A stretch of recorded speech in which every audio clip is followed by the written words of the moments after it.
Amis ludomaniaques, bonjour et bienvenue dans cette nouvelle vidéo. Aujourd'hui, les règles de Zen Garden, un jeu de Mike Georgiou, édité par Queen Games pour 2 à 4 joueurs de 8 ans et plus, et des parties de 35 minutes environ.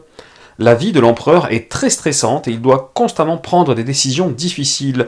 Il lui faut donc un endroit où il peut se détendre et se ressourcer. Il a besoin d'un magnifique jardin.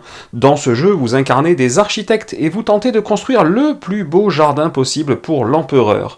Si vous avez le plus de points de victoire à la fin de la partie, vous deviendrez donc l'architecte officiel de l'empereur et vous l'emporterez. Voici le très beau matériel de ce Zen Garden. Vous avez 90 tuiles jardin, vous avez également 14 tuiles empereur, vous avez à chaque couleur de joueur un marqueur argent, un marqueur score et un jeton 100 points ou plus. Vous avez également ce marqueur premier joueur magnifique. Vous avez 9 tuiles points. Vous avez également 5 plateaux préférences. Les voilà ces plateaux préférences. Je vous les mets dans le désordre, mais voilà les 5. Vous avez aussi pour chaque joueur 4 plateaux jardin comme ceci. Et vous avez un plateau sélection score car il est recto verso. Pour la mise en place de Zen Garden, vous allez d'abord prendre le plateau préférence numéro 1.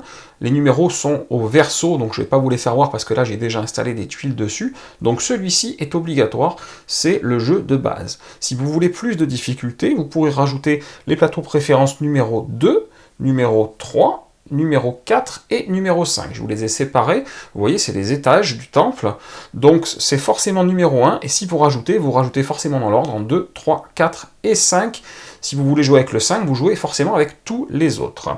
Sur chaque plateau, il va y avoir des choses à positionner, en tout cas sur une partie d'entre eux. Sur le numéro 1, vous allez devoir positionner 4 tuiles empereur, ce que j'ai fait ici. 1, 2, 3 et 4. Sur les plateaux numéro 2 et 3, il n'y a rien de spécial à rajouter. Sur le plateau numéro 4, il y a également 4 tuiles empereur, mais il y a également des jetons points ici et là. Les jetons points, vous les classez et vous les mettez en pile, 3 jetons sur chaque, en commençant en haut de la pile par le 5, puis en dessous par le 3, puis en dessous par le 1. 5, 3, 1 dans cet ordre-là, la même chose ici, et la même chose sur le plateau numéro 5, ainsi que 2 autres tuiles empereur. L'ensemble des tuiles empereur qui n'ont pas été utilisées retournent dans la boîte, elles ne serviront pas pour cette partie. Vous avez le plateau de sélection qui est ici. Vous allez mélanger l'ensemble des tuiles jardin et essayer de faire 4 piles à peu près identiques sur le dessus. Et vous allez remplir les 12 cases du plateau avec des tuiles jardin face visible, bien entendu. Chaque joueur va recevoir son propre plateau jardin ainsi que l'intégralité des marqueurs à sa couleur. Il y aura donc un marqueur d'argent de pièces que vous placerez sur le 12 ici, un marqueur de score qui est ici en bas à droite sur ce symbole, et à part, vous pouvez laisser les marqueurs plus 100 de chaque joueur. Vous n'en aurez pas besoin pendant la partie. Vous n'en aurez besoin que lors du calcul du score en fin de partie, éventuellement si vous dépassez les 100 points, je vous le souhaite, car il n'y a pas de cumul de points en cours de partie. Enfin, vous allez désigner un premier joueur au hasard, et vous allez lui attribuer cette magnifique entrée de temple qui est le marqueur premier joueur. La partie se joue en 16 manches. Une manche commence par le tour du premier joueur donc, puis des joueurs suivants en sens horaire, et quand l'ensemble des joueurs ont joué leur tour, la manche se termine. La partie s'arrêtera donc à la fin de la 16e manche, quand tous les jardins seront remplis, puisque vous avez 16 cases ici sur votre plateau jardin personnel. À son tour, chaque joueur doit respecter 2 phases. Il doit d'abord en 1 choisir ici une tuile jardin et la payer, et en 2, il faut qu'il ajoute la tuile choisie sur son plateau jardin. Chaque tuile est constituée de 3 éléments, un sol, un décor et un chemin. C'est ce que vous retrouvez là. Ici on a le sol, le chemin et le décor. Et c'est pareil pour chacune des tuiles, sachant que pour chaque élément, les 6 types de sols différents sont représentés 15 fois sur l'ensemble des tuiles, les 5 types de décors différents sont représentés 18 fois sur l'ensemble des tuiles, et les 3 types de chemins différents sont représentés 30 fois sur l'ensemble des tuiles. Tout cela est mélangé, et aucune tuile n'est pareille. La première chose à faire donc lors de votre tour, c'est de choisir une tuile jardin et de la payer. Alors tout simplement, la première rangée qui est en bas, eh bien, vous ne payez pas ces tuiles-là. Si vous prenez une tuile de cette rangée, cela ne vous coûte rien. Pour les 2 rangées suivantes, eh bien, ça vous coûte 1 pièce pour prendre dans cette rangée et 2 pièces pour prendre dans celle-ci. Alors c'est important de comprendre que si vous n'avez pas l'argent, vous ne pouvez pas prendre dans les rangées supérieures et vous êtes obligé d'aller chercher uniquement dans les rangées inférieures. Et je vous le montre ici juste à côté. Ici, vous avez votre piste d'argent. Quand vous payez, si je paye une tuile de cette rangée, je me retire une pièce et donc tout simplement, je passe à 11 en reculant mon marqueur comme ceci. Et dans la partie, je le ferai à chaque fois que je payerai des tuiles et vous verrez qu'il y aura aussi la possibilité de gagner de l'argent et donc de remonter, bien entendu, sur cette piste. Quoi qu'il en soit, si j'ai payé 1 et que j'ai par exemple pris cette tuile, eh bien la case qui est là va rester vide jusqu'à la fin de la manche. C'est-à-dire que si je suis le premier joueur dans mon exemple, les joueurs 2, 3 et 4 auront cette possibilité-là en moins. Elle ne sera remise qu'à la fin du tour. La deuxième chose que vous allez faire lors de votre tour, c'est d'ajouter la tuile choisie sur votre plateau en respectant certaines règles. La première règle, c'est que cette tuile doit recouvrir entièrement une case du plateau sans dépasser, donc pas comme ceci, pas comme cela, pas comme cela, entièrement sur une case. Vous avez 4 orientations possibles, bien entendu, pour chaque tuile, et c'est vous qui choisissez l'orientation au moment où vous la posez. Une fois que vous avez posé une tuile et que vous avez choisi son orientation, l'orientation ne changera plus pour le reste de la partie.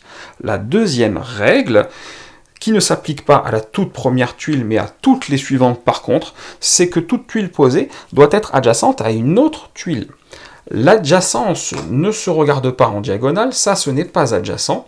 Elle est comme ceci, bord à bord, donc sur une seule tuile, j'ai 4 emplacements possibles pour être adjacent. Là encore, je choisis, évidemment, dès que j'ai plusieurs tuiles, comme cela par exemple, là j'ai 1, 2, 3, 4, 5 et 6 emplacements qui sont adjacents, et ainsi de suite. Donc je dois être adjacent à une autre tuile.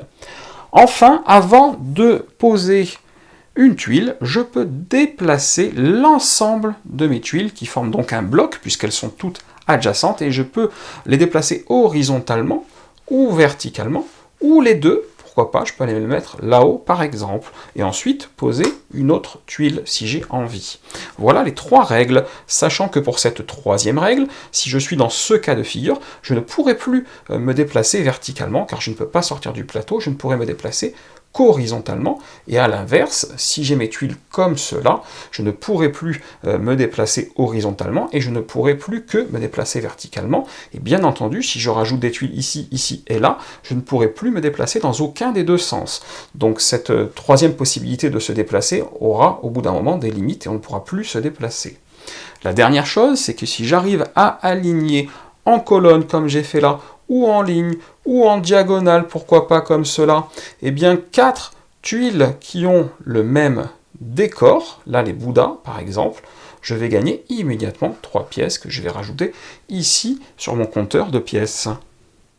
Quand tous les joueurs ont joué et donc placé une tuile jardin sur leur plateau, on passe à la fin de tour. Il faut alors réapprovisionner le plateau de sélection avec de nouvelles tuiles jardin. Mais la première chose à faire, c'est de défausser les tuiles restantes de la rangée du bas. C'est la petite flèche que vous avez là. En gros, elles descendent, donc elles sortent, elles sont défaussées. Ensuite, vous faites glisser les tuiles restantes vers le bas, comme ceci. Quel que soit leur étage, voilà qui est fait. Et enfin, vous placez des nouvelles tuiles en commençant toujours par le bas, en allant de bas en haut et de gauche à droite. Donc dans ce cas de figure, de bas en haut, puis de gauche à droite, toujours de bas en haut. Voilà dans quel ordre je réapprovisionne mes tuiles dans mon exemple. Et de bas en haut pour la dernière de droite. Voilà qui est fait. Si au moment de réapprovisionner, il n'y a plus de tuiles en réserve ici, vous remélangez celles dans la défausse pour créer une nouvelle réserve, tout simplement. Enfin, le pion premier joueur, rappelez-vous ce magnifique pion premier joueur, eh bien il passe au joueur suivant en sens horaire, et là vous êtes prêt à commencer un nouveau tour. Évidemment, vous ne faites pas cette phase-là quand vous êtes à la fin du dernier tour, et à ce moment-là, vous passez à la fin de partie et au score final. La fin de partie et le score final donc, eh bien à la fin du 16e tour, quand tous les joueurs ont complété leur jardin comme ici et que la partie se termine, on passe au décompte final. Il faut dans un premier temps retourner le plateau, je vous le montre en dessous. Il s'agissait du plateau ici, que j'ai retourné pour devenir le plateau de score. Quand vous avez fait ça, vous êtes prêt à faire le décompte. Vous allez utiliser le marqueur de score, donc, qui était ici en bas à droite de votre plateau, et vous le voyez, il y a une pièce avec une flèche sur ce marqueur de score. Ça vous indique que vous allez gagner 1 point par pièce restante. Ici, par exemple, j'ai 16 pièces restantes, donc la première chose, c'est que je me place sur le plateau, sur cette case numéro 16, pour indiquer que j'ai bien compté mes pièces. Une fois que c'est fait, je passe au décompte des différents plateaux de préférence en partant du bas et en remontant au fur et à mesure pour scorer tous les points qu'il y a à scorer dans une partie, sachant qu'encore une fois, dans une partie de base, vous n'aurez que ce plateau-là et que c'est à vous de voir si vous voulez rajouter les plateaux 2, 3, 4 et 5 pour avoir plus de préférence et donc plus de complexité dans la partie. Sur le premier plateau préférence, donc, vous allez commencer par regarder ici l'ensemble des chemins que vous avez complétés. Un chemin complété, c'est 4 tuiles en rond ou en carré qui sont fermées. Donc là, j'en ai fait 4, hein, c'est le maximum possible. C'est pour ça que ça va être entre 1 et 4. Et là, pour 4 chemins complétés, c'est 15 points. Donc je passe à 31 points par exemple. La deuxième chose que vous allez regarder, ce sont en bas à droite les décors. Et ça va être à partir de 6 décors identiques, 3 points, jusqu'à 12 fois et plus le même décor, 20 points. Comme il n'y a que 16 tuiles, vous ne pourrez faire au maximum que 2 décors à 8 ou un décor à 6 et un décor à 10 par exemple. Ici, malheureusement pour moi, 1, 2, 3, 4, 5 Bouddha, 1, 2, 3, 4 comme ça, je n'ai rien à 6, je ne score pas de points pour mes décors. Ensuite, vous allez regarder la petite préférence qui se situe ici en dessous des 1 point. Et là encore, je n'ai aucun sol rose en cerisier, donc je ne marquerai pas de points. Vous allez regarder la grande préférence de l'autre côté, qui marque 2 points par grue, ici que vous avez. Moi j'en ai 1, 2, 3, je vais marquer 6 points pour la grande préférence et passer à 37 points dans mon exemple. Vous allez ensuite regarder les majorités. Les majorités de ce type de chemin vaudront 8 points et le deuxième 4 points. Avec mes 8 tuiles de ce type-là, je suis majoritaire, je gagne donc les 8 points. Et je passe à 45. Sachez que pour les majorités, s'il y a 2 personnes qui sont à égalité pour la première place, on fera 8 plus 4, 12 divisé par 2, 6 points pour les 2 premiers, il n'y aura pas de deuxième place. S'il y a des personnes qui sont à égalité à la deuxième place, on fera 4 divisé par 2, 2 points chacune. Vous allez enfin regarder le souci du détail qui est là. Et là, pour le souci du détail, c'est un petit peu spécial. Si vous n'en avez pas du tout, vous n'êtes pas concerné. Par contre, si vous en avez, pour 1, 2 ou 3, vous allez prendre des points négatifs. Et à partir de 4, 5, 6, ça va commencer à être intéressant. Malheureusement pour moi, j'ai un banc tout seul. Et je vais donc prendre moins 4. Et passer à 41. Ça, c'est la partie de base. Maintenant, je vais vous faire voir les différents autres étages du temple des préférences. Voilà le deuxième étage, il s'agit du plateau unité, et pour ce plateau, c'est assez simple, il n'y a qu'une seule règle. Une seule zone pour chaque type de sol. Si vous y parvenez, vous gagnez 10 points, si vous n'y parvenez pas, vous ne marquez pas de points. C'est mon cas, j'ai une seule zone de bleu, une seule zone ici de sable là, et une seule zone de vert ici, donc j'y suis parvenu. Sachez qu'une seule tuile, comme ceci par exemple, et bien dans ce cas-là, c'est quand même une seule zone de jaune, et que donc je suis toujours bon pour cet objectif. Par contre, et bien entendu, si j'ai quelque chose comme cela par exemple, malheureusement pour moi, j'ai deux zones de bleu, donc je ne réponds pas à l'objectif. Voilà pour le plateau 2, unité. J'ai donc gagné 10 points au passage, je vais me les mettre. Voilà. Le plateau 3, c'est le plateau minimalisme. Et pour ce plateau-là, eh bien, c'est le nombre de types de sols différents que vous avez dans votre jardin. Au plus vous avez de sols de types différents, au moins vous gagnez 2 points. Si vous n'en avez que 2, c'est 18 points. Si vous en avez 5 ou plus, vous êtes déjà à 0. Moi, j'ai 3 types de sols différents. 1, 2 et 3 types de sols différents. Je gagne donc 12 points. 1, 2 plus 10. Me voilà à 12 points de plus. Les plateaux 4 et 5 sont des plateaux mission. Au début de la partie, on y mettait des jetons score comme ceci, empilés 1, 3 et 5.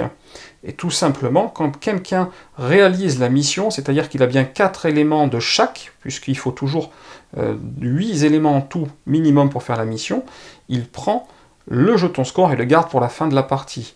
À ce moment-là, il ne pourra plus prétendre à refaire cette mission et à reprendre un jeton score à cet endroit-là. On ne peut prendre qu'un jeton score par mission.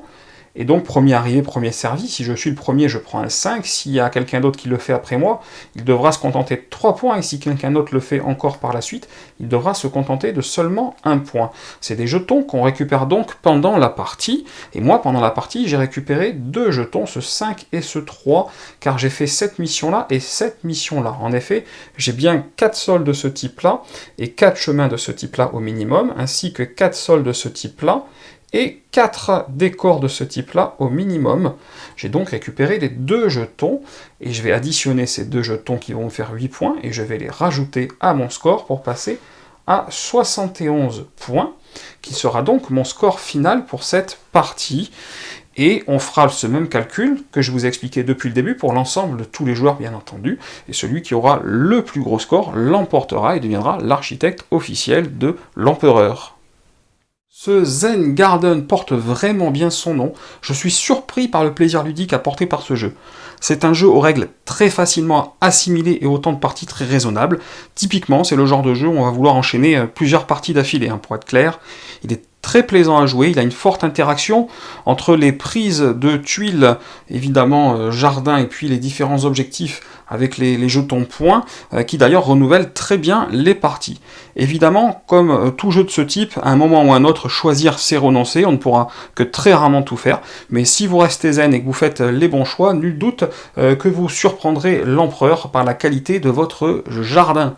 Voilà, comme d'habitude, si cette vidéo vous a plu, vous n'hésitez pas, vous mettez un petit pouce vers le haut, ça fait toujours plaisir, et puis vous cliquez là en bas à gauche pour vous abonner à la chaîne si ce n'est pas déjà fait. Et chers amis ludomaniaques, je vous dis à très bientôt pour une prochaine vidéo.